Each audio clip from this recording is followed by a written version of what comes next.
வணக்கம் நண்பர்களே, நான் Manikandan. This is Mani's travels with hope. இது மாதிரி தொடர்ந்து பல வீடியோக்கள் வரப்போது. அதுக்கு நீங்கள் செய்ய வேண்டியது எல்லாம் நம்ம சேனலை சப்ஸ்கிரைப் பண்ணி ஆதரவு கொடுக்க வேண்டியது மட்டும்தான். இன்றைக்கி இந்த வீடியோவில் மயிலாடுதுறை மற்றும் அதை சுற்றி இருக்கக்கூடிய பகுதி மக்களினுடைய நீண்ட நாள் கோரிக்கைகளை பற்றி தொடர்ந்து பார்த்துட்ருக்கோம். அந்த வகையில் ஒரு முக்கியமான ரயிலுக்கான கோரிக்கையை தான் பார்க்க போகிறோம். இப்போ மயிலாடுதுறை அப்படின்னு எடுத்துக்கிட்டால் மிகப்பெரிய ஜங்ஷன். இங்கேருந்து கோயம்புத்தூருக்கு ஜன்சதாப்தி எக்ஸ்பிரஸ் போகுது. அது மட்டும் இல்லாமல் கடலூர்லேருந்து பெங்களூர் வழியாக மைசூர் செல்லக்கூடிய ரயில் அப்படிங்கிறது இருக்கிறது.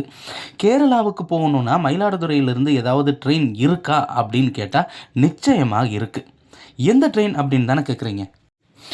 இப்போதைக்கு காரைக்காலில் இருந்து எர்ணாகுளம் வரைக்கும் இயங்கக்கூடிய ட்ரெயின் மயிலாடுதுறை வழியாக போகிறது கிடையாது.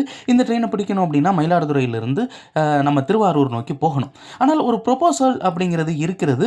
அம்ரித் பாரத் ரயில் நாகர்கோவிலில் இருந்து காச்சைக்குடா வரைக்கும் ஒரு ரயிலானது ப்ரொபோசலில் இருக்குது. இந்த ரயில் வந்தால் ஒரு வேளை திருவனந்தபுரத்துக்கு கனெக்ஷன் அப்படிங்கிறது இருக்கலாம்.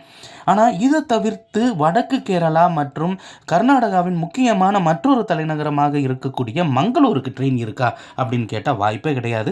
கோயம்புத்தூர் போய் கோயம்புத்தூர்லேருந்து வேற ஒரு ட்ரெயினில் தான் போக வேண்டிய ஒரு நிலை அப்படிங்கிறது இதனால் வரைக்குமே இருந்துக்கிட்டு இருக்கு. இதை தவிர்ப்பதற்காக தினசரி இயங்கக்கூடிய ரயில் அப்படிங்கிறது மயிலாடுதுறையில் இருந்து புறப்படணும் அப்படிங்கிற அவசியம் இல்லை. மங்களூரில் இருந்து புறப்பட்டாலும் பரவாயில்லை, எங்களுக்கு மயிலாடுதுறைக்கும் மங்களூருக்கும் ஒரு ட்ரெயின் வேணும் அப்படின்னு கோரிக்கை அப்படிங்கிறது இருக்கிறது.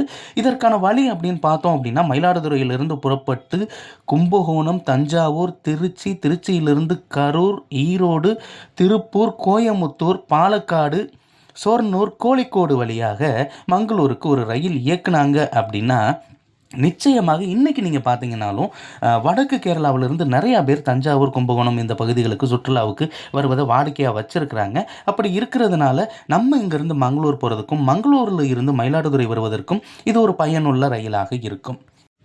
அது மட்டும் இல்லாமல் நிறைய ரயில்கள் அப்படிங்கிறது மயிலாடுதுறையிலிருந்து இயக்கப்பட வேண்டும். இப்போ நீங்கள் எடுத்துக்கிட்டீங்க அப்படின்னா சென்னையில் இருந்து இயங்கக்கூடிய ரயில்கள் மெயின் லைன், காட் லைன் வழியாக செல்வது வழக்கம். அதில் காட் லைன் வழியாக நிறைய ரயில்கள் இயங்குகிறது. மெயின் லைன் வழியாக ஒரு சில ரயில்கள் மட்டுமே இயங்கி கொண்டிருக்கிறது. ஆனால் மயிலாடுதுறை வழியாக இயங்கும் போது இடம் கிடைக்கிறது அப்படிங்கிறது சிரமமான ஒரு விஷயமாக இருக்கிறது.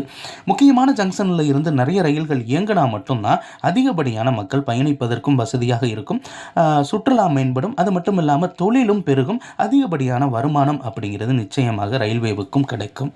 எனவே ரயில்வே நிர்வாகம் இதை மனசில் வைக்கணும். மனசில் வச்சு இந்த ரயிலை இயக்கணும். கூடிய விரைவில் மயிலாடுதுறை மங்களூர் ரயில் வரும் என்று எதிர்பார்த்து நாமும் காத்திருப்போம். இந்த வீடியோவில் நான் கொடுத்த தகவல்கள் உங்களுக்கு போதுமானதாகவும் அதே நேரத்தில் பயனுள்ளதாகவும் இருந்திருக்கும் அப்படிங்கிற நம்பிக்கை நிச்சயமாக எனக்கு இருக்கிறது.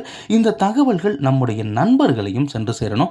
அதுக்கு நீங்கள் செய்ய வேண்டியது எல்லாம் இந்த வீடியோவை ஷேர் பண்ண வேண்டியது தான். இது மாதிரி தொடர்ந்து பல ரயில்வே அப்டேட்டுகள் உடனுக்குடன் நம்ம சேனலில் வந்து சேர இருக்கிறது. அதற்கு நீங்கள் செய்ய வேண்டியது நம்ம சேனலில் சப்ஸ்கிரைப் பண்ணி ஆதரவு கொடுங்க. அடுத்த ஒரு வீடியோவில் பார்ப்போம். அது வரைக்கும் நன்றி, வணக்கம் நண்பர்களே.